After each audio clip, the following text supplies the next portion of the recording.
genesis of this meeting is in several areas.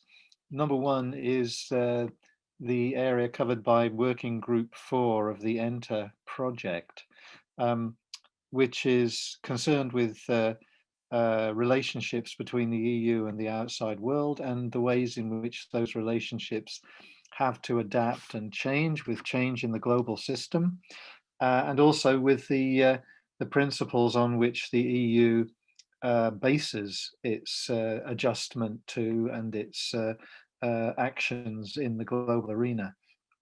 The second origin of this session is in this book, the EU's Strategic Partnerships, which Laura Ferreira-Pereira, who may be joining us shortly, and I edited, and which was published in the spring of this year, and to which Andrew is also a contributor.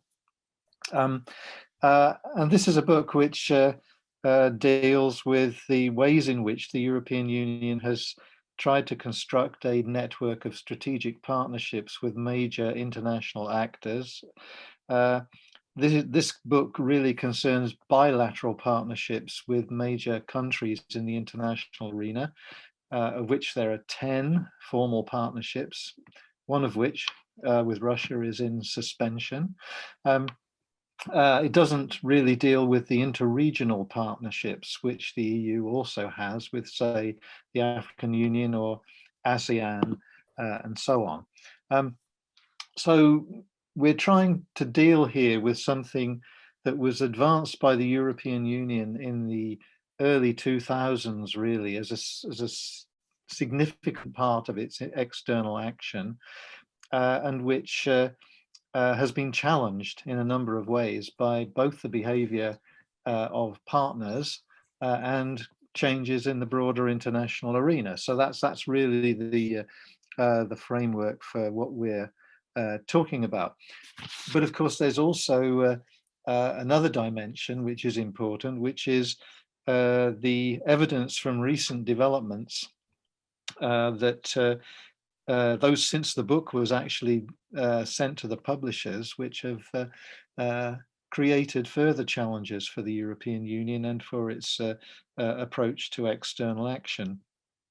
In particular, there's the whole debate that we now have about the European Union's strategic autonomy, and particular Emmanuel Macron's assertion that this should be the aim of the European Union in the international arena.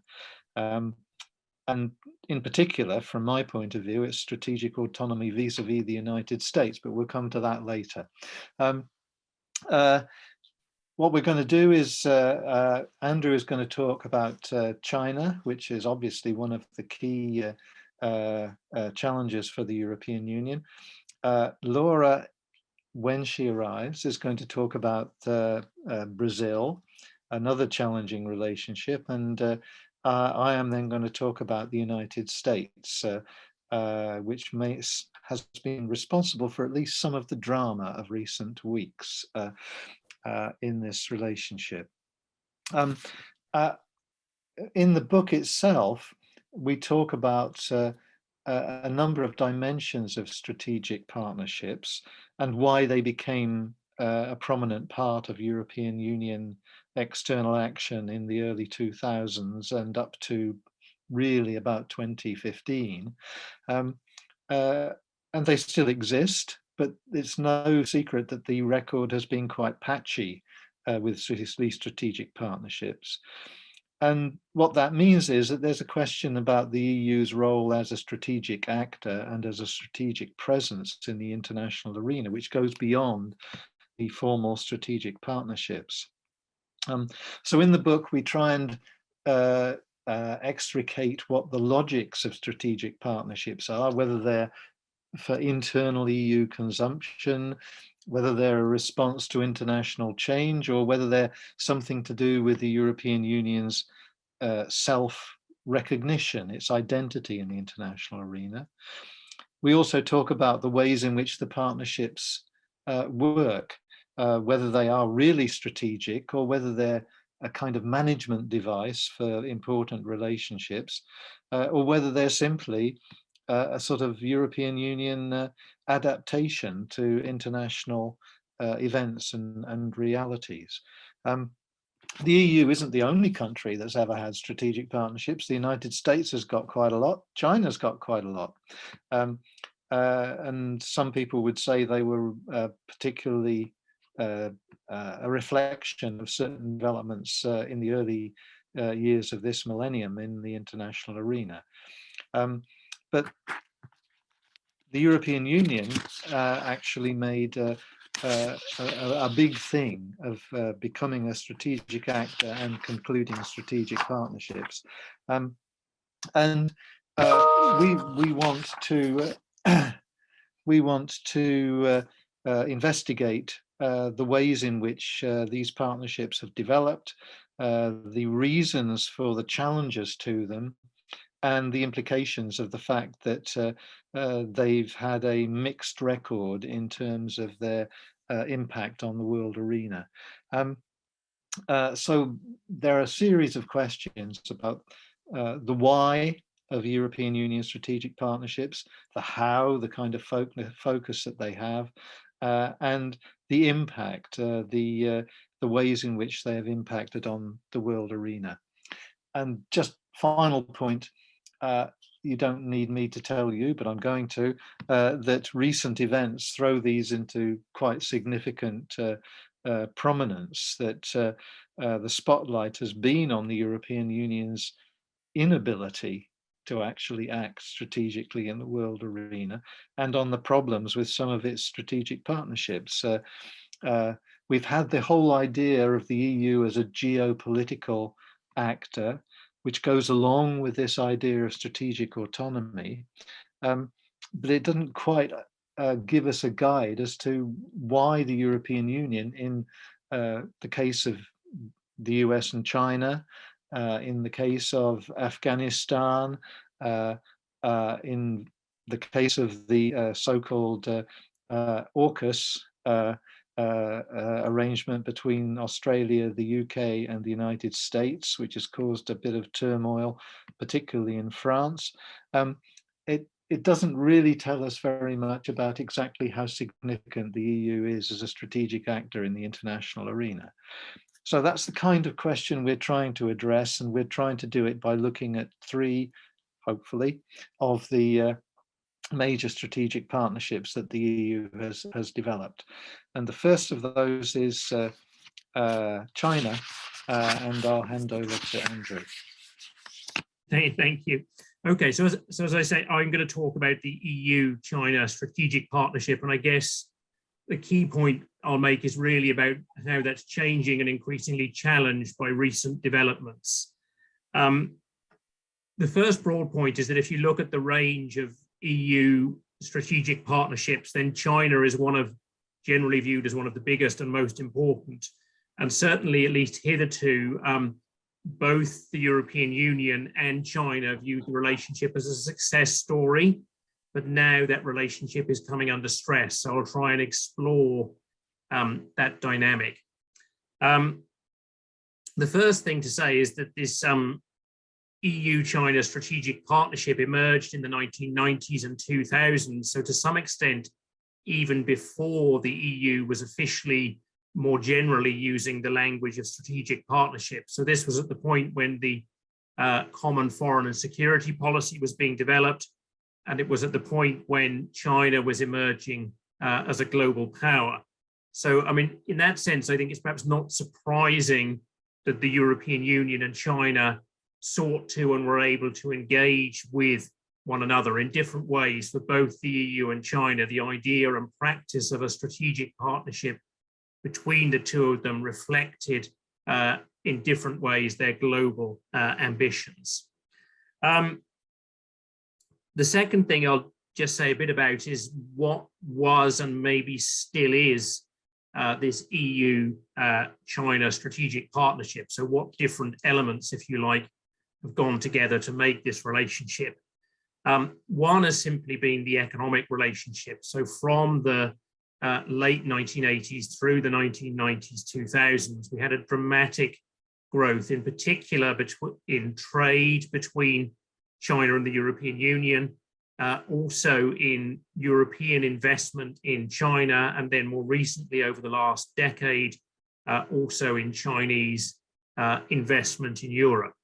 And if you added up all that together, effectively the EU-China economic relationship came to equal in size the other big European economic relationship, the transatlantic relationship in trade and investment with the United States. And if you look at the numbers in broad terms, they bear this out.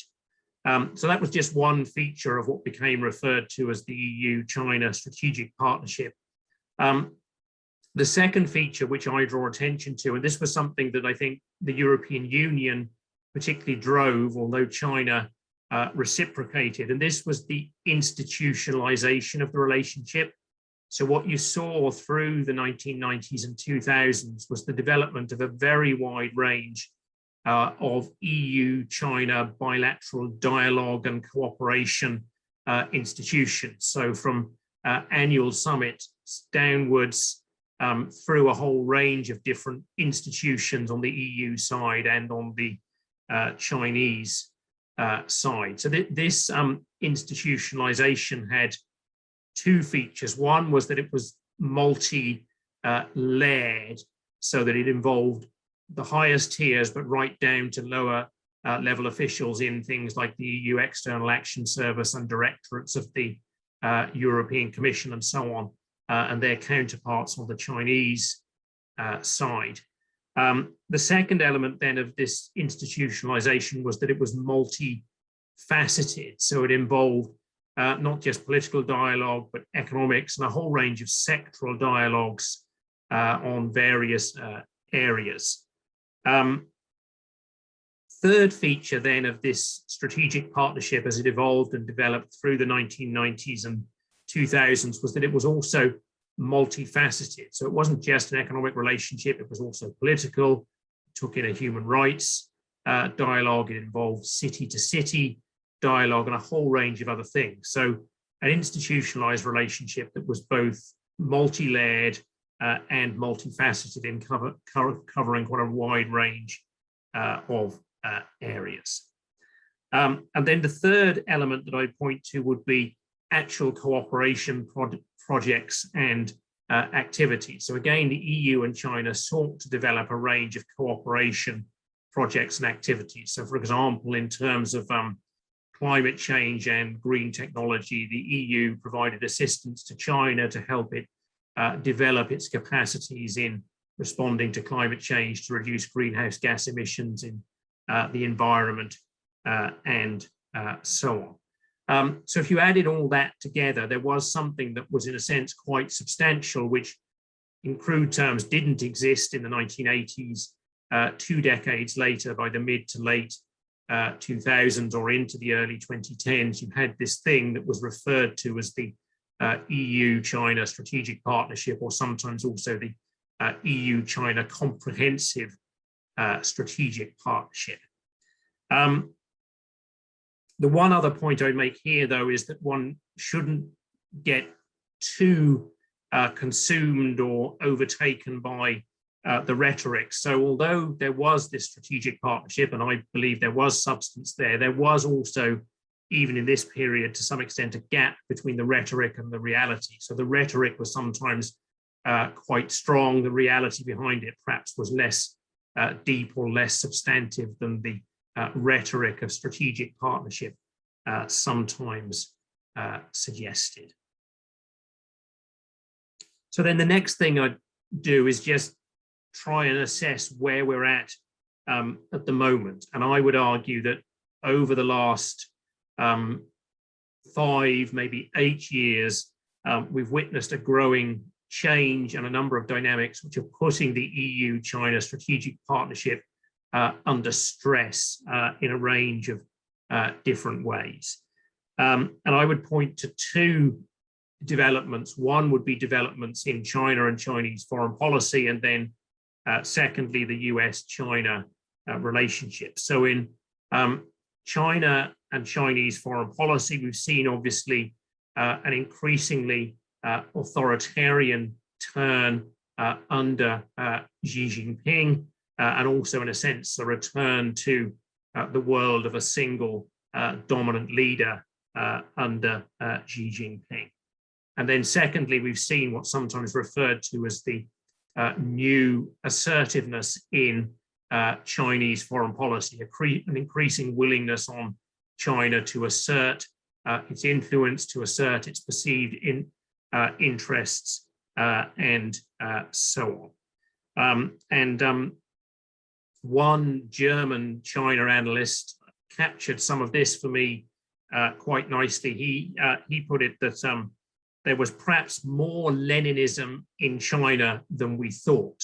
So the view in the West and in Europe, maybe in the 1990s and 2000s, was that China was abandoning communism and Leninism. It maybe maintained it in name, but there were deeper changes. Whereas the point my German China specialist friend was making was actually that communism and Leninism was more deeply embedded in the Chinese system than we thought. And we've really seen the re-emergence of that, both internally, but perhaps also in foreign policy over the last decade or so. So that's been one big change, which, as I'll suggest in a minute, impacts quite significantly on the EU's view of China and the EU-China strategic partnership.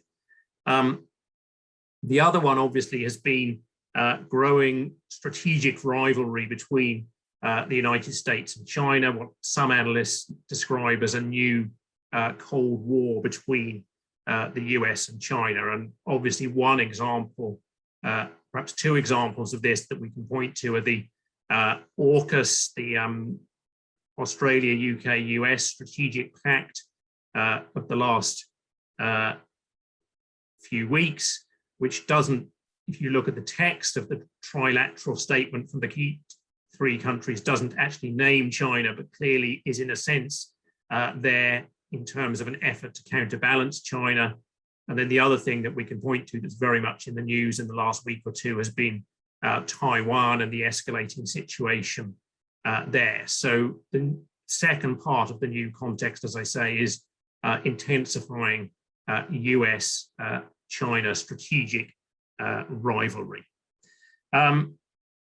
If you add all this together from a European perspective, both perhaps a national perspective, but also an EU perspective, essentially it adds up to a pretty long list of growing areas where, from a European perspective, relations with China are problematic. I mean, I'll just call out some of the headline points on that list. I won't go into the detail of them, but we have Chinese investment in Europe. We have the 5G Huawei issue. We have the situation in the South China Sea. We have Taiwan.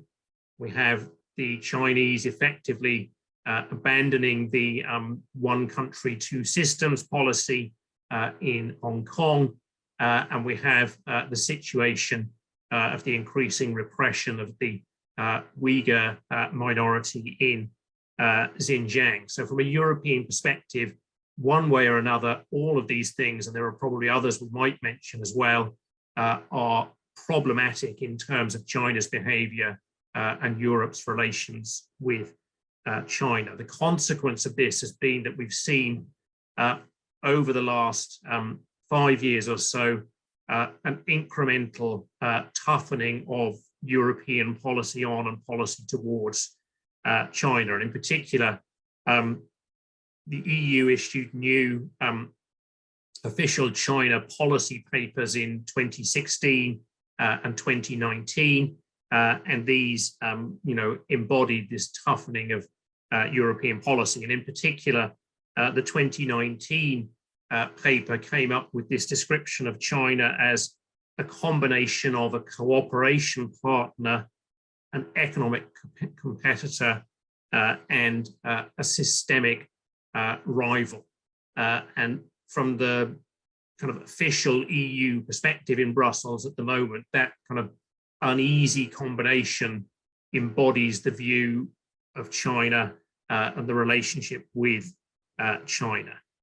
And then if you look at perhaps more substantive areas, we've seen the EU issuing sanctions, albeit perhaps limited, but sanctions in relation to or in response to Chinese policies in Hong Kong and in Xinjiang. And we've also seen new EU investment screening mechanisms, which are then being rolled out, if you like, or implemented at the national level. So not only has the EU's rhetoric on China changed, but to some extent, the EU's substantive policies on China have shifted as well. Balanced against all of that, though, are areas where certainly from the EU perspective, and I think from the member state perspective, it's argued that cooperation with China continues to be necessary and important. And there are two obvious big areas here. One is climate change, where the logic is that if China isn't on board and we're not able to cooperate with China, then effective global action on climate change will be extremely difficult, if not impossible. So the logic here is that notwithstanding the difficulties in the other areas, the EU needs to try to cooperate with China on climate change. And then secondly, the other area obviously is trade and economics. So particularly in Germany, but also in other European countries, there's a view that China still remains a very important economic partner, and that dismantling or trying to dismantle the economic relationship with China would both be unrealistic, but also significantly counterproductive. So certainly in these two areas, but there are maybe others that we could point to, proliferation, disease, pandemics would be others, but certainly in climate change and economics, the logic from the European perspective is that the EU still needs to cooperate with China. So, I mean, my conclusion there is that that leads to a kind of balancing act with, on the one hand, this long list of areas where the relationship with China is more problematic, but at the same time, this logic that the EU needs to cooperate with China, in particular on climate change and trade. And I think one of the areas where the jury is very much out, in my view, is whether the EU will be able to maintain that balancing act. And as a footnote, I might just note that it's interesting if you look at the Biden administration, although the dynamic is somewhat different, the Biden administration is also struggling with this issue of how to balance these different elements in US relations with China. Final point here then on EU-China is that increasingly also there seems to be, or perhaps there's perceived to be, a triangular EU-US-China relationship in the context of this new US-China strategic rivalry. And that raises big questions about exactly how Europe, both individual states, but the EU as a collectivity, should and will place itself in that context. And I think that question is very much unanswered and evolving, and you'll see different perspectives in different member states on that issue. So that's my take on the EU-China relationship. Maybe just a couple of observations to widen that out to the broader points that Mike raised. One is, in terms of EU foreign policy, I think there is at least a level of substance to the EU-China strategic partnerships, which gives some substance to the EU's global ambitions.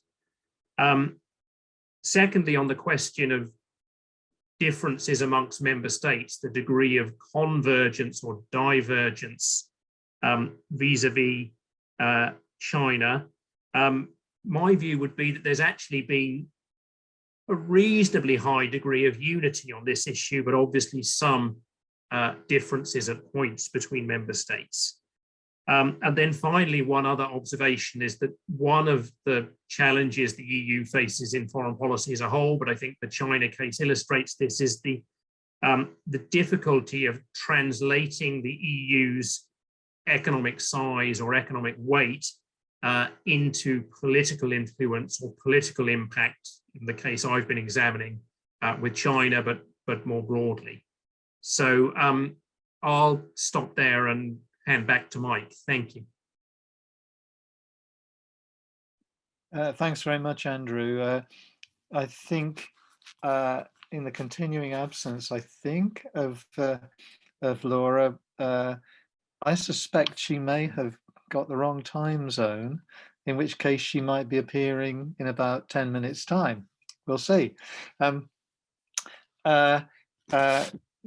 There's a bit of a link here, obviously, and Andrew's made it already, between EU-China and EU-US relations. And I'm quite tempted to repeat what Andrew quoted from the 2019 document. If you apply it to the United States, cooperation partner, economic competitor, and systemic rival. Well, that's not 100% irrelevant in the case of the United States. And certainly, of course, it's been more obviously relevant at some points than at others. And I think in this respect, Donald Trump is everybody's view of a United States leader who's at odds with the European Union. But I think people are beginning to realize there's quite a lot of continuity between Trumpism and Bidenism, if we now have such a phenomenon. My take on the EU and the United States in the context of the book, but more generally as well, is expressed in a question. You know, this might be a strategic relationship, but is it, or has it ever been, a strategic partnership? In one sense, the answer to that question is dead easy, because there's never been the kind of pronouncement of a strategic partnership with the United States in the same way as there has been with, for example, Japan, Korea, South Africa, Mexico, various others, as well, obviously, as China. So, yeah, but that doesn't get you very far, because it's quite obvious that right from the very start, the United States has been a strategic interlocutor of the European integration process, and after the 1990s, of the European Union.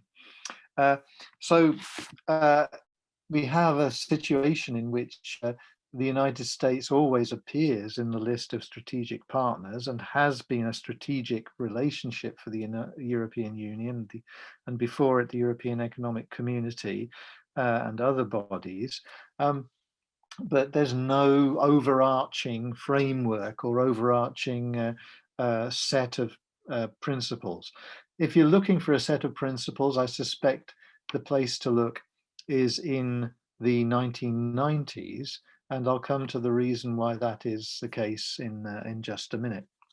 A lot of the chapter that I wrote in the book is a kind of history. Partly because there's a lot more history to tell in the case of the EU-US relationship than there is in some of the other relationships that have been expressed as strategic partnerships. So, for example, in the Cold War period, you had the growth of EU economic and institutional power and influence within Europe, but clear subordination to the United States in matters of hard security. And of course, one of the questions is that subordination in matters of hard security still there and still as pronounced? One of the things that was always said about the EU and the US, the EC and the US in the Cold War period, in the transatlantic relationship more generally, was it was based on convergent values and the ways in which those values were played out in liberal democracy, free markets, and so on.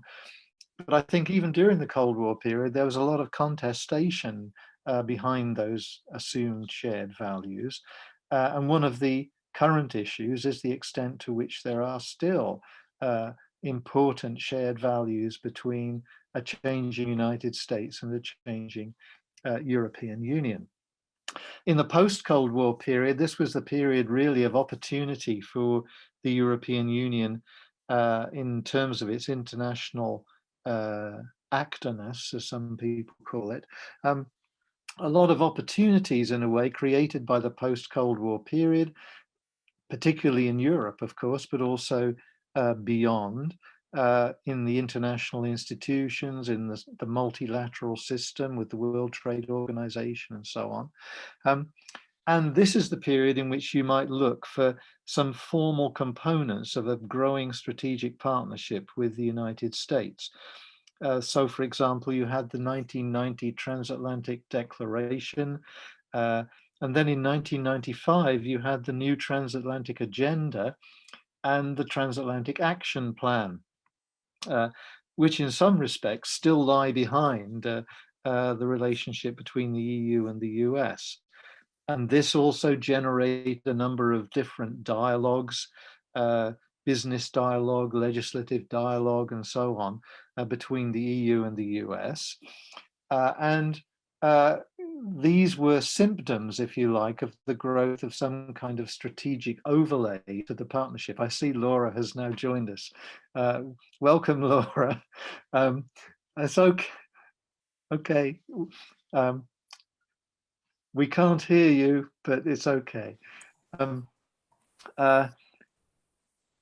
So I was in the middle of talking about the EU and the US, but in the post-Cold War period, you had the new Transatlantic Agenda in 1995, and you had the Transatlantic Action Plan, and then you had dialogues, and then you had various limited but cumulative mutual recognition agreements and so on between the EU and the US. But and you could say that these added up to something like the components of a strategic partnership.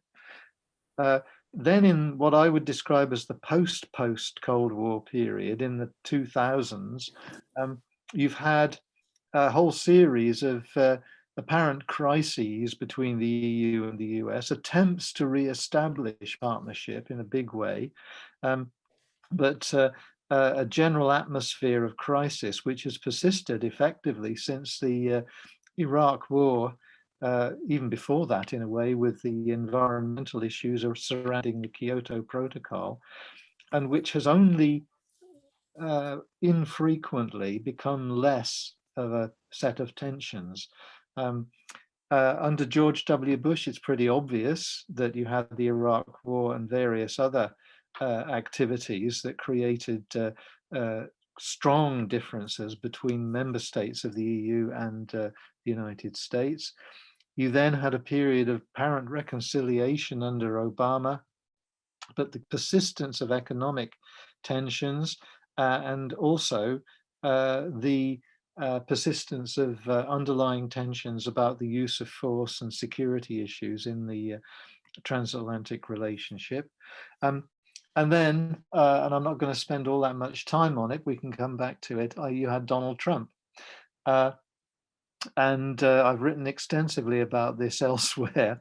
But I think that the thing I would say about the Trump period is that people see it as a kind of outlier. And in many ways, it's just a concentrated form of things that have been there for quite a long time and which are still there in EU-US relations. Economic competition may be controlled, but maybe threatening to get out of control. Security developing along different lines in the United States and in the European Union. Difficulties for the European Union in dealing with anything where hard power is involved. Some areas of EU comparative advantage in soft security and civilian power, but in many ways, a continuation of these tensions in EU-US relations. So you have a persistence of competition with the United States, some areas of convergence, and periodic crises, which may or may not be extended. And some people would say we've had a chronic set of crises since the early 2000s. It's also possible to go back and identify crises at roughly 10-year intervals throughout the history of the C and EU-US relations. It's clear that this is affected by changing international structure, particularly by the new geopolitics, the rise of China, and the ways in which people have identified a power shift, a power transition in the international arena.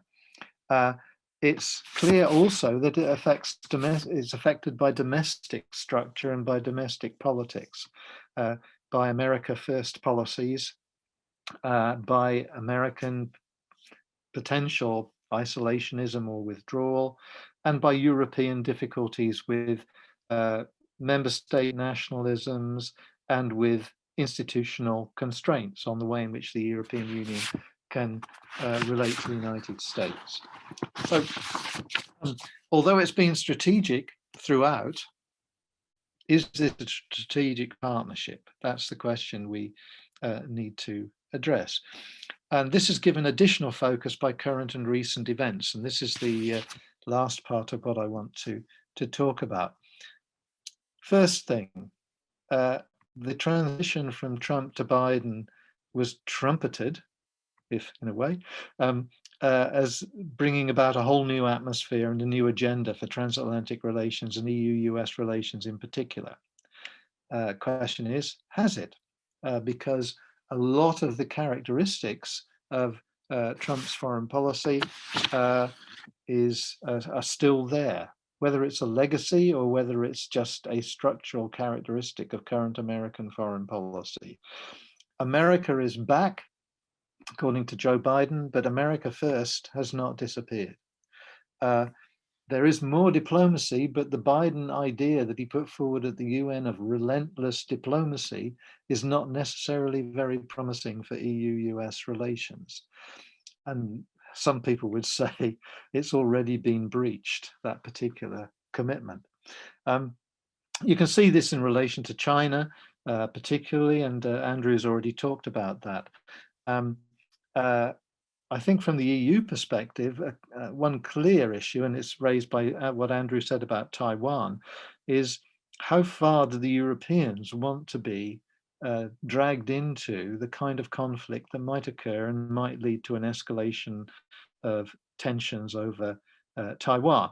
And of course, this is not just a question for the EU collectively, it's a question for EU member states, as well as, of course, for some recently ex-EU member states like the United Kingdom. In Afghanistan, in the withdrawal, the chaos of the withdrawal, you had American unilateralism practiced on its allies. And some people would say the EU was essentially sidelined, as it has been in the Middle East whenever hard security and hard power is at issue. The dependence of the EU and its member states on the US is something that has been further focused. And of course, there's also consequences in there for NATO as a security underpinning of the transatlantic relationship.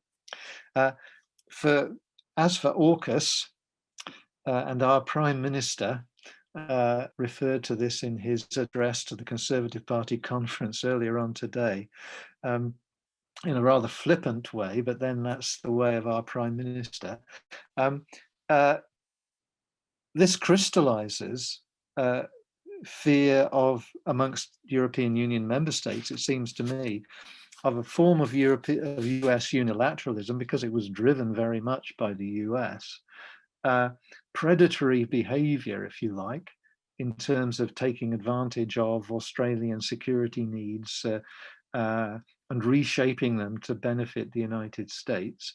And of course, some paranoia about the effects of Brexit and the way in which the British are likely to behave in future issues with the United States. We can talk about that in more detail, but I think this put the EU in a paradoxical position. On the one hand, there have been lots of calls for a renewed partnership with the US in multilateralism and rules-based order, for example, on environmental issues. And on the other hand, there's the push for strategic autonomy, vis-a-vis the United States above all, and a new geopolitics in a world where there's increasing polarization, and not only on security, but also on economic issues and on a large number of value related issues, such as human rights. So this seems to me to be a very clear example of this whole recent last year or so of the way in which EU-US relations are subject to crises emerging from global structure, transatlantic processes, and the kind of ratchet effect of what happens under successive US presidents and what seems to be continuing characteristics of American foreign policy. Domestic politics do matter here, both in the EU and in the US. And this disparity between the hopes for some sort of renaissance of EU-US partnership and what's actually happened over the last year or so, 6 months or so especially, seems to me to bring out this mixed characteristic. If you wanted to borrow from the global strategy, you'd say that EU-US relations are complex, connected, and contested. And because they're so dense and so well developed in a number of ways, this has become a particular challenge for the EU. Just one rider, just one qualification to that, and I'll finish. We tend to talk about this in intergovernmental terms, but the transatlantic partnership is not just a partnership of governments. It's a partnership of private corporations, of networks, of various other sets of actors. The question is to what extent trouble at the top in terms of governmental relations then translates into trouble further down with the activities of non-state actors and transnational actors. And the way this is symptomatic of this is the fact that last week there was supposed to be the initial meeting of the EU-US Trade and Technology Council, which was trumpeted as a new form of EU-US partnership. But because of the French reaction to AUKUS, this was postponed until later in October, until they could actually agree on the fact that the EU and the US were some sort of partnership. So, you know, there's a link between security, economy, technology, and other aspects, which is inherent in the EU-US partnership, but which is not untroubled.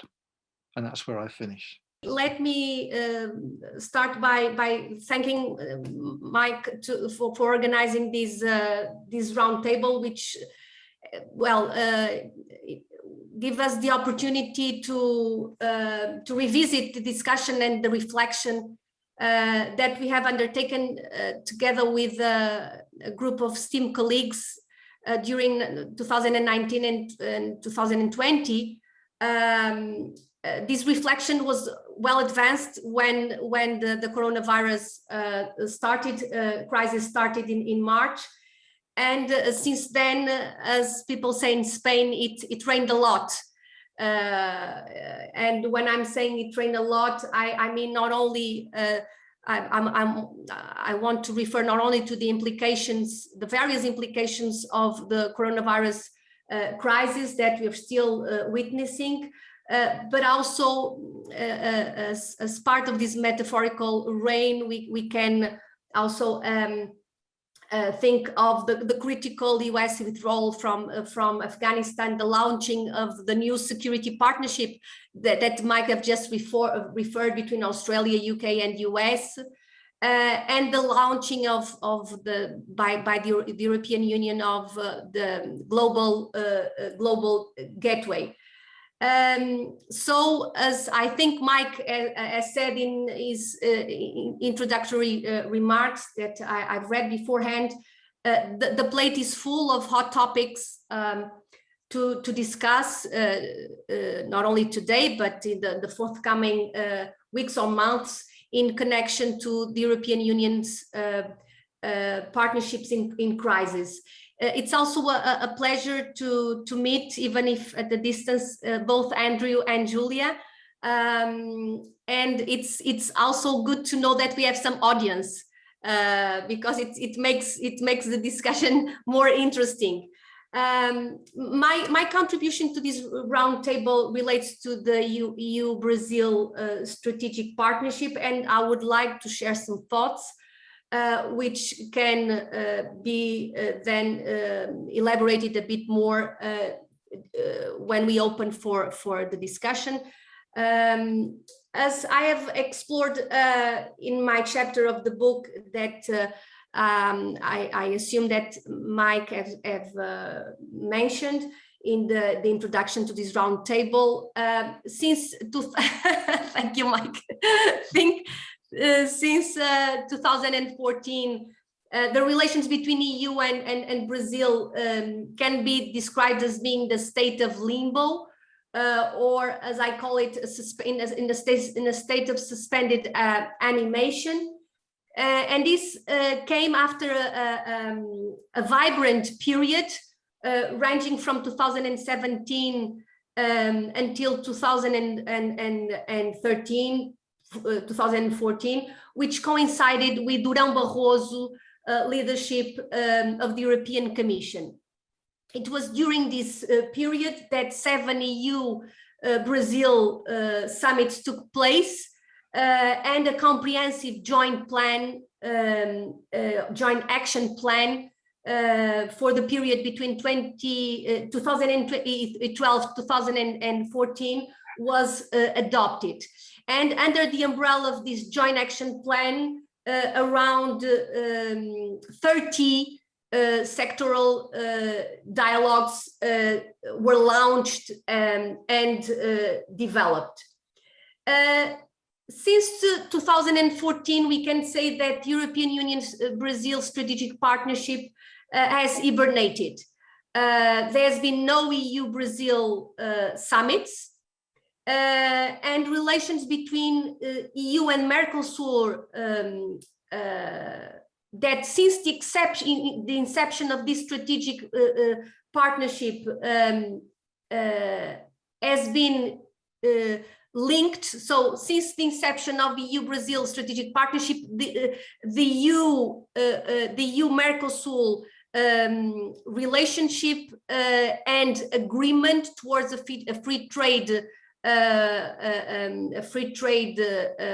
agreement, these two dimensions or these two realities have been linked. And regarding EU and Mercosur agreement, there's been only tangible progress very recently in the summer 2019, when this free trade agreement, this FTA, was concluded.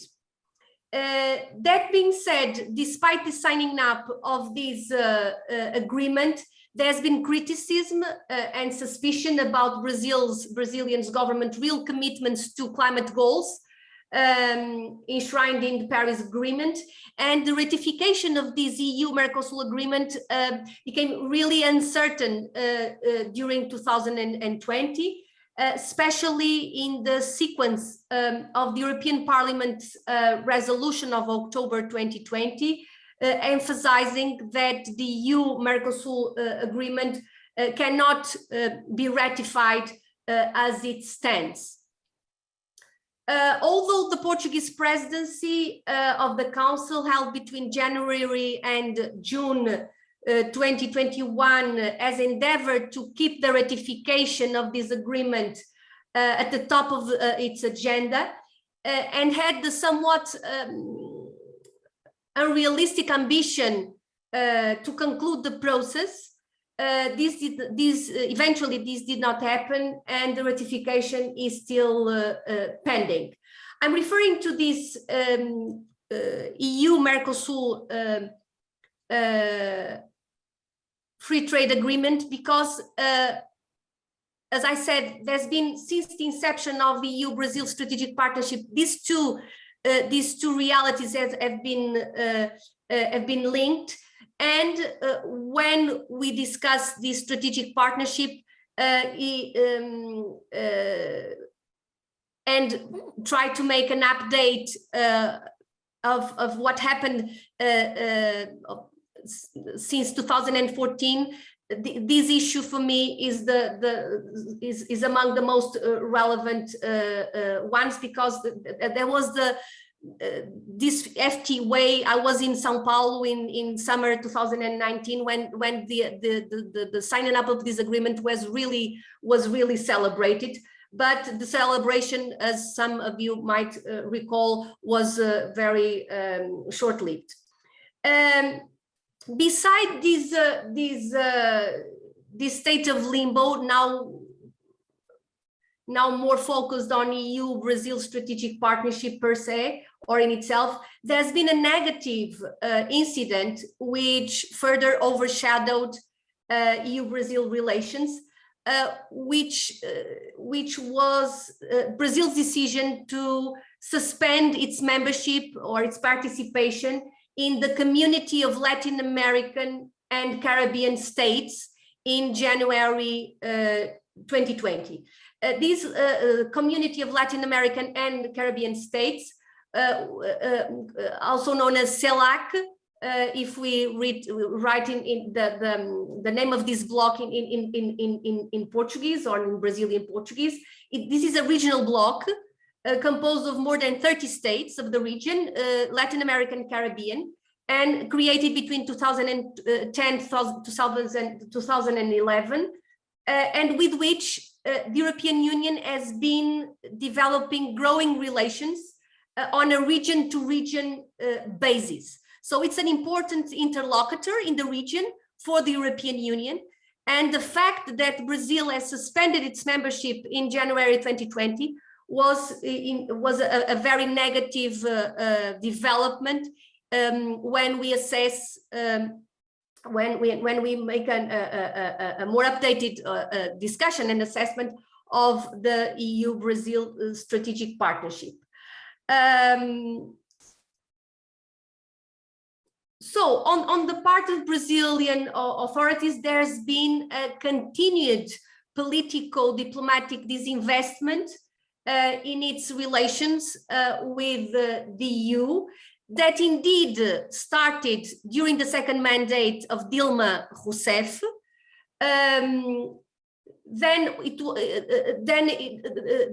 This disinvestment was corroborated under Michel Temer, but intensified under Jair Bolsonaro.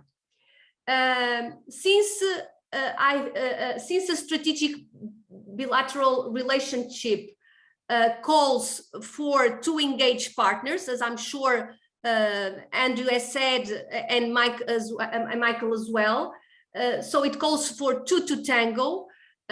One can say clearly that EU-Brazil strategic partnership has been in crisis for 6-7 years now.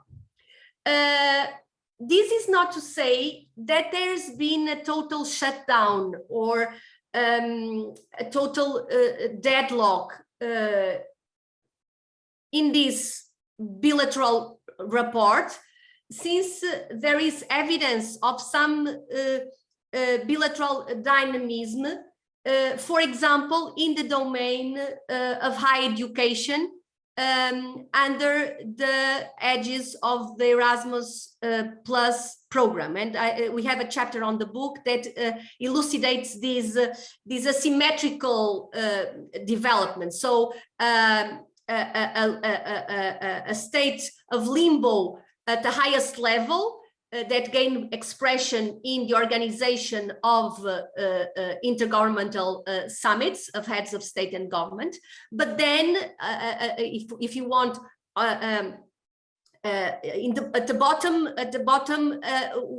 there's some dynamism and there's some dynamics, and some of these dynamics relate to the international mobility in engaging students and teaching staff under the edges of the Erasmus Plus program, when investments in Brazil on the part of the EU continued since 2014, when we can identify this investment on the part of Brazil towards its relationship with the EU, but also on the part of the EU vis-a-vis Brazil for different reasons.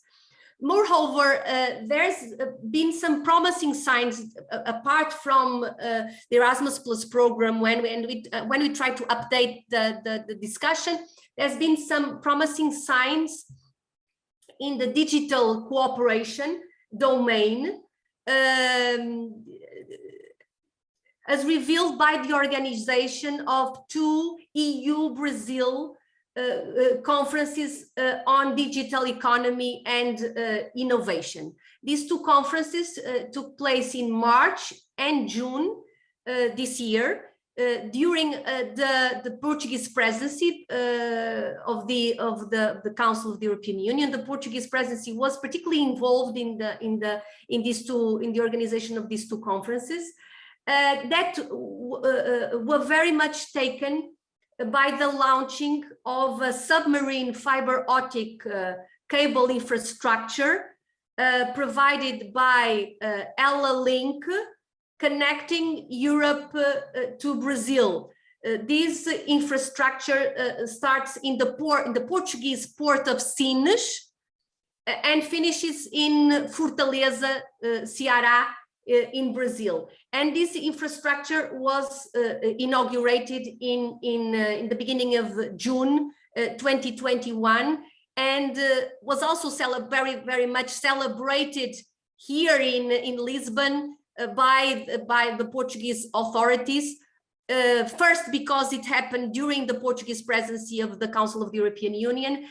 Second, because it corroborates the idea of Portugal as a privileged interlocutor of the relationship, the bilateral relation between EU and Brazil. Just a final word regarding this recent development that links to the launching of the global gateway. That it's still emerging, is just getting started, but was very explicitly presented as a policy avenue to finance the construction of infrastructure in the global south, and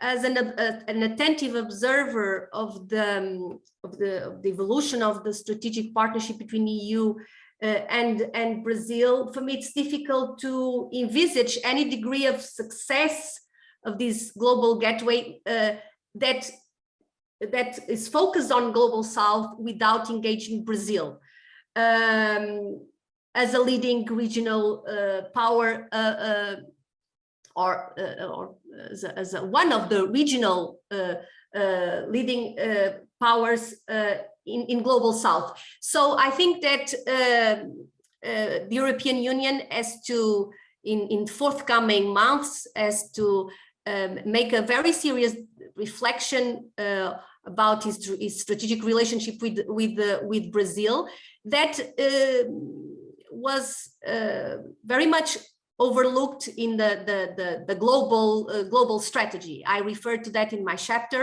and I've been having some discussions with my Brazilian colleagues. For me, as an attentive observer, was somewhat strange, although I have my reading about it. It was for me somewhat strange not to see any explicit reference to Brazil in the global strategy. There is a passing reference to Latin America. There are references to different strategic partnerships in this document, but Brazil is totally overlooked when it was explicitly mentioned in the previous strategic document, notably the report on the implementation of the European security strategy. So I think that if we want to take, well, at least in my opinion, if we want to take global gateway a serious strategy for global South, the European Union has to do something to revamp, to resurrect, to reinvigorate its relation with Brazil. Although I also acknowledge that the political and diplomatic conditions as they stand are not the most favorable ones. So it will take some imagination and creativity at the highest political and diplomatic level to make this revamp. But I think there's no way out if global gateway is to be taken seriously. Thank you.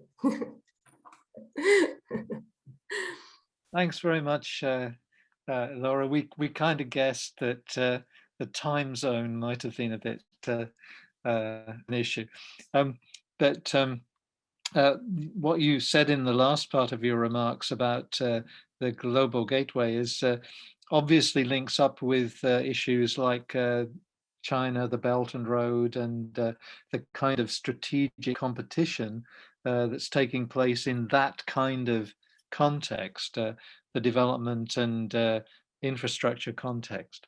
But we should stop talking among ourselves and allow the extensive audience to have a go and see whether they've got any questions that they would like to ask. That's Patrick and Roy. Sure. Thanks a lot, Mike, and it's really nice to see you all again after some time. I think when we last talked, Mike, you had a very nice background at a location at the sea, now at your daughter's house, and I think, Laura, I remember we met in Lisbon with 40 degrees, so it all seems far away by now.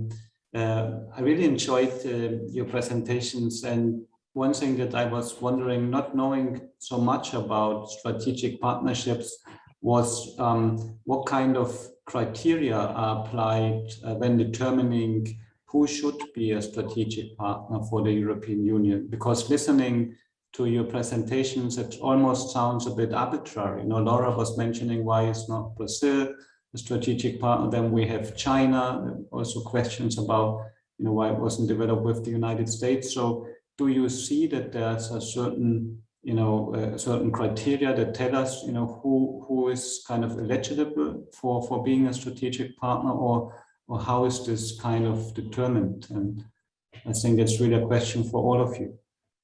Yeah, that's a good question, and one which has been asked quite a lot, but it's no less important for that. Roy, do you have any comments or questions? Yeah, I do. First of all, thank you so much, Mike, Andrew, and Laura, for your contribution, for your remarks. I have two questions. First, specifically towards Andrew, I would like to ask you to elaborate a little bit more about the individual strategic partnership that China has with various member states. There's 15, 16, if I remember, and how these individual strategic memberships sort of, whether they reinforce the larger partnership between EU and China, or do they hinder this larger relationship? And then a more broader question, I guess, for you all is that it seems to me that there are issues with pretty much every single strategic partnership that EU has with all these, you know, major countries. So in your opinion, what is the actual use of these labels? Is there still any substance? Is it still worthwhile to engage through these kind of labels, or should we just go back to sort of, just talk about purely bilateral relationships? Thank you. That's another very good question. Well,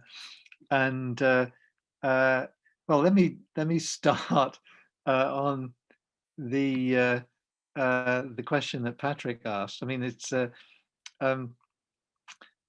there's in the early days, and by that I mean between about 2005 and 2010, when a lot of these partnerships were being envisaged, and to a certain extent grew out of things like the European security strategy and so on. There was an attempt to sort of tie down criteria, and there was a report produced by the High Representative and presented to the Council in 2010 about the EU strategic partnerships. But all that it did was basically describe the partnerships. It didn't attempt to explain why, let's say, South Africa might be a strategic partner, but Indonesia wasn't. Drawing the boundary around strategic partnerships and linking or managing the coexistence of regional strategic partnerships, like with African Union or with ASEAN, and bilateral strategic partnerships. And of course, that's what Laura was bringing out, the Mercosur Brazil thing, has always been a problem. And you do sometimes get the impression that the EU was not operating on any sort of fixed criteria. They were operating on a set of assumptions about what were salient and relevant potential strategic partners, and not all of whom were particularly willing to be considered as strategic partners. I mean, India has been a constant source of problems in terms of the strategic partnership with the EU. Although it is a strategic partner, there's not much that actually goes on in a strategic partnership kind of way. And there's a whole set of questions about whether, well, are they economic? Are they security related? Are they based on values, human rights issues? And just to finish, the most highly developed, in effect, of the strategic partnerships are those with effectively Japan and Korea, where there's an economic partnership agreement that goes alongside a strategic partnership agreement. And the strategic partnership agreement is all about values and institutions and so on, and broad commitments, whereas the economic partnership agreements are much more about the nitty-gritty of how you deal with issues that arise between the partners and what you might achieve through cooperation. So in a way, there aren't any set principles, but if you want to look at what you might describe as a model strategic partnership, it might be that with Japan, which embodies this kind of comprehensive approach. As Andrew said, and I'm not going to talk about China very much, but the agreement with China is said to be a comprehensive strategic partnership, but it's, as Andrew showed, it's not necessarily as comprehensive as all that. I'll leave it to the others to say more about that if they want to.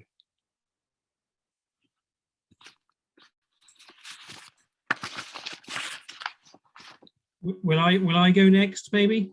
Yeah, go on. Yes, please.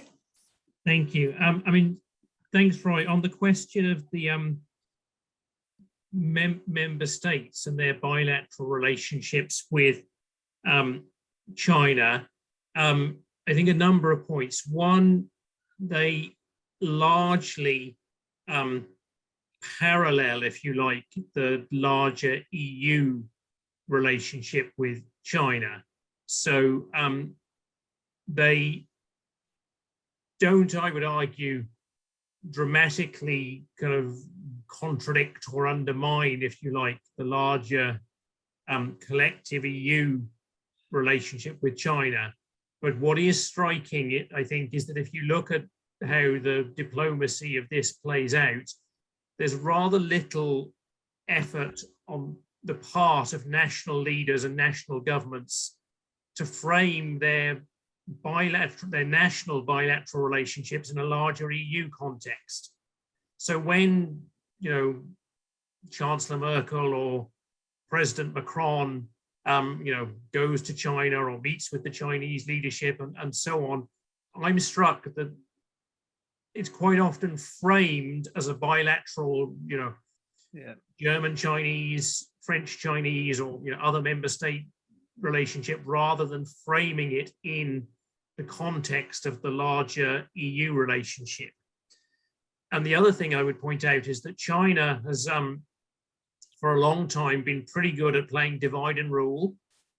So, you know, China kind of hands out economic goodies in terms of contracts, investment, trade agreement to individual member states, you know, if those member states are doing things which China is broadly happy with, and China punishes those countries that, you know, I don't know, meet with the Dalai Lama, or, you know, recently we've seen Lithuania upgrading the status of the Taiwan representative office in Vilnius and so on.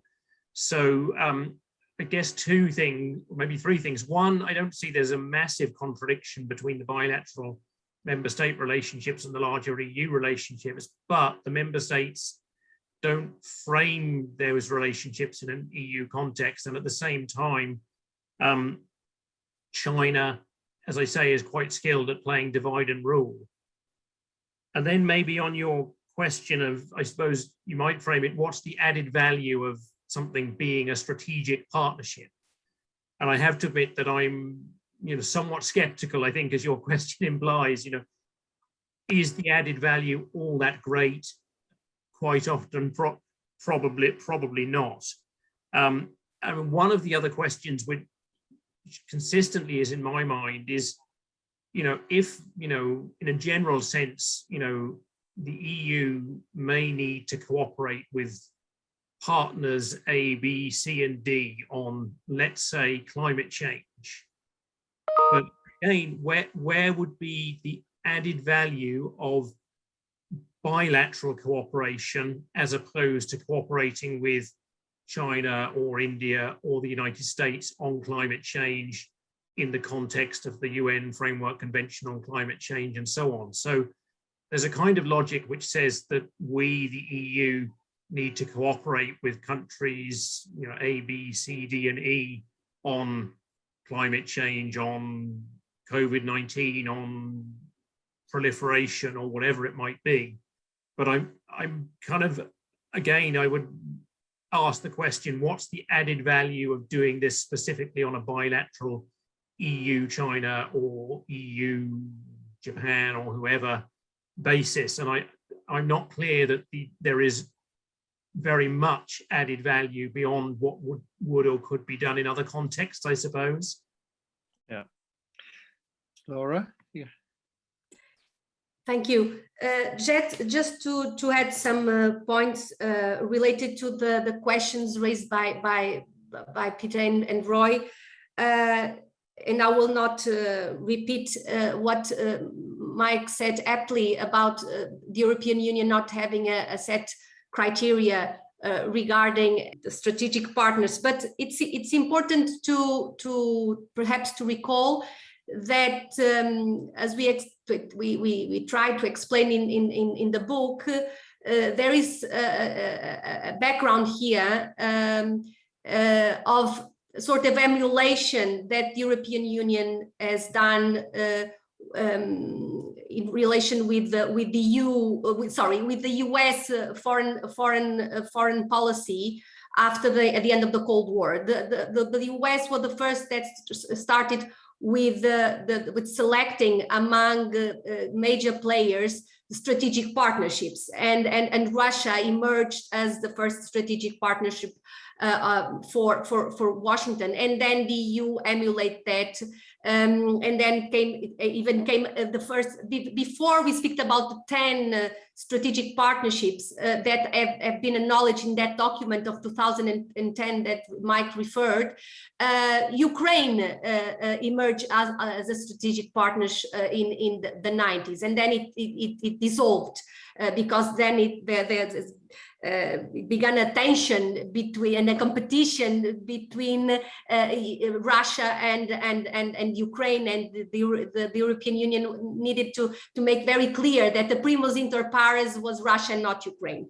But then came the crisis, okay, and the network of strategic partnerships were very much conditioned by the unfolding of the economic and financial crisis, and the need for the European Union to select a group of pivotal economic and trade players upon which the European Union could rely on to overcome the implications and the side effects of the crisis.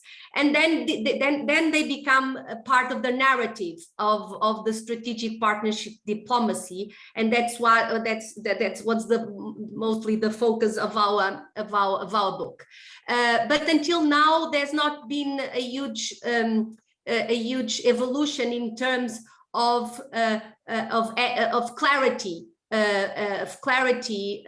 conceptual clarity on the part of the EU about who should, about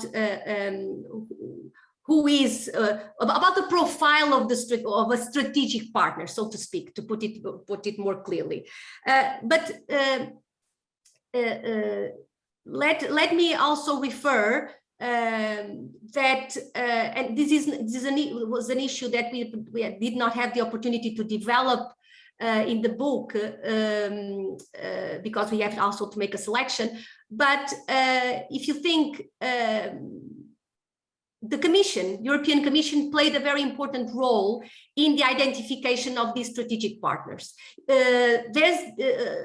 Most of these strategic partners, when they were formally or more or less formally established, were preceded by European Commission strategic papers that justify, that there's a way convey a justification for this player or this actor being considered a strategic partner. This was very clear in the case of Brazil. Under Durão Barroso, there's a paper, a country's paper devoted to Brazil, when it is said it's time for the European Union consider Brazil a strategic partner, given the role that Brazil plays in the region. So. We can also, just to finish, we can also link this selection of strategic partners to an entrepreneurial role of the European Commission that also assumes for itself a role of, which is traditional, which is part of DNA of the European Union, which is the role of promoting regionalism, promoting regional integration, and promoting interregionalism. Because for the European Union, it's easier to have a network of regional players to build bridges, to establish and develop dialogues on a region-to-region basis, then have a polarized and a spread or a group of dozens of players with whom the European Union has to frame a more tailor-made strategy. So I think that we cannot disconnect the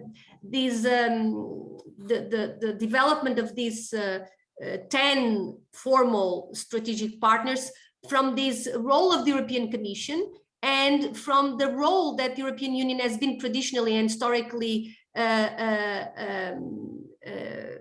they've been playing when it comes to the promotion of interregionalism, which is also linked to the deepest and long-standing concerns with the promotion of multilateralism, because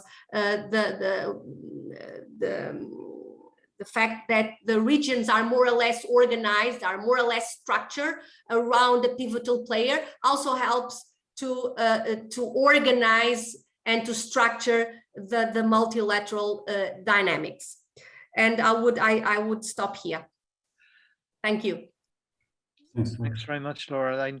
I think obviously, I think as we've pointed out in various ways, there can be contradictions between focusing on a regional partner and then the functioning of the broader region. And studies of interregionalism have identified this kind of set of tensions in a form of complex interregionalism with several layers as being important to the effectiveness of EU policy. So there's a management issue of managing these different levels and types of relationship. I think one other thing that's important in thinking about these strategic partnerships is that it's to a certain extent bound up with the EU's self-recognition as a strategic actor. In other words, we're a strategic actor. It goes back to the point that was made about emulation. The US has strategic partners, China has strategic partners, individual EU member states have strategic partners, and the EU as a strategic actor coming out of particularly in the Lisbon Treaty and so on, should emulate that kind of status. And there are issues here, of course, because you know, to go back to the AUKUS thing, it was supposed the French relationship with Australia was supposed to be a strategic partnership aimed at establishing the French as a major actor in the Indo-Pacific region. Now, where does that stand now? You know, these layers of partnership are really important. And if you read the last chapter in our book by Thomas Renard, he sees this as being one of the problems that arise with strategic partnerships in general.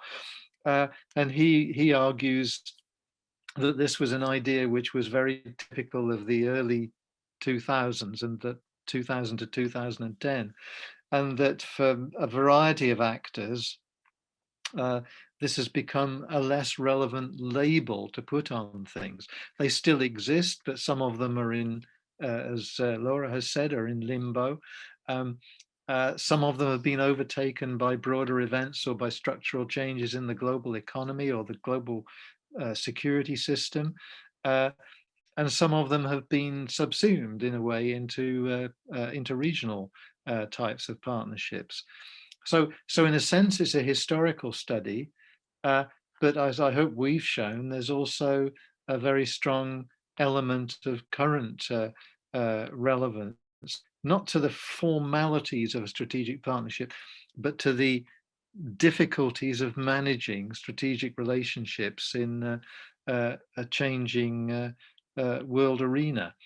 Now, I noticed that we've actually used up our 90 minutes and a bit more, in fact.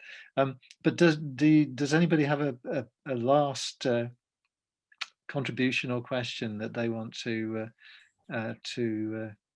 ask or give? Maybe very quick follow-up also on what Roy has asked. I was wondering, in a way, a strategic partnership. I mean, I understand in a way now, you know, that you identify actors that matter in a particular region and they could become in the focus. But is a strategic partnership also something, you know, for the European Union to organize itself, and particularly, you know, what kind of does it place obligations on member states when, you know, you define, we as Europe, we have a strategic partnership with this country, what do you expect then on member states? Because you mentioned, there's this kind of layers of partnerships and kind of, so are member states expected to behave in a certain way? And then also, of course, this plays into the question, with external actors playing into EU foreign policy. So do you feel, when you have a strategic partnership, it's also an instrument to make the European Union more coherent in its approach, particularly with a view to the member states? That plays into the whole issue of Europeanization and de-Europeanization, Patrick, that we've been involved with. Does anybody have any comments on that? Yes, please, Andrew. Yeah, I mean, again, just to say on the China front on that one, it's not clear that there certainly aren't strong obligations on member states. At most, they're kind of weak and implicit obligations.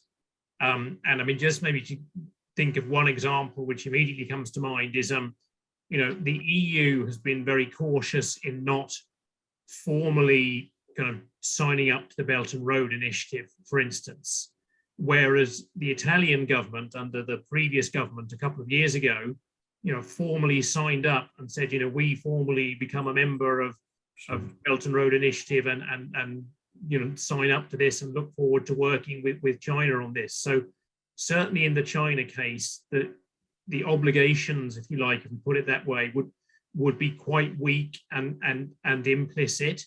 Mm-hmm. And Belt and Road provides a good example of that, because we've seen lots of examples where Poland, Hungary, Greece, have signed up to Belt and Road, very much outside the EU level, as it were. So my sense, certainly the China case anyway, would be that the kind of coordination has been weak, if I put it like that, and certainly the obligations on member states have been quite weak as well, I think.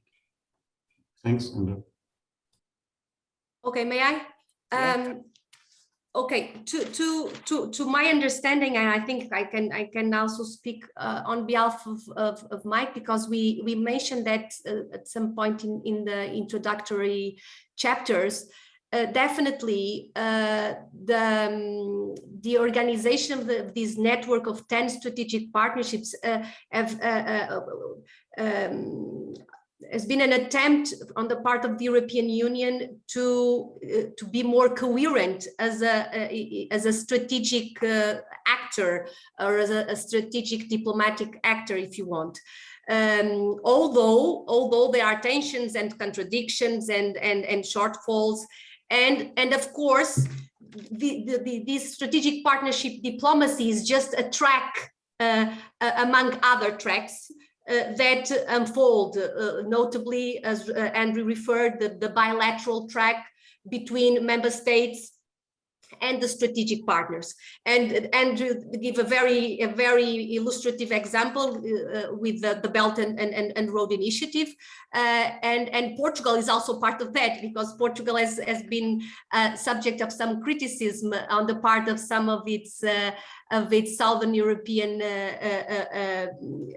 neighbors about this a very receptive and very open stance regarding China. And Portugal was among the states that have signed a Belt and Road related memorandum when Xi Jinping visited Lisbon.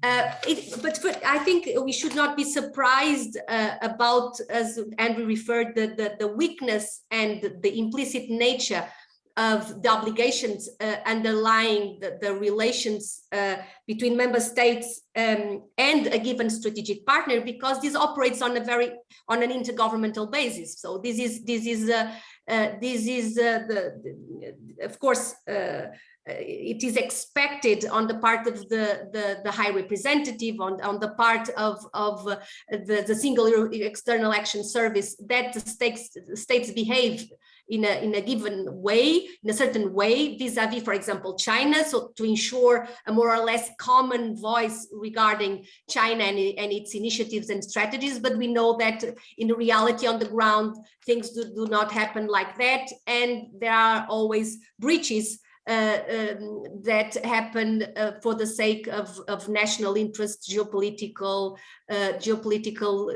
interests, economic interests, and we can see it very well. We can see it in a very illustrative way when it comes to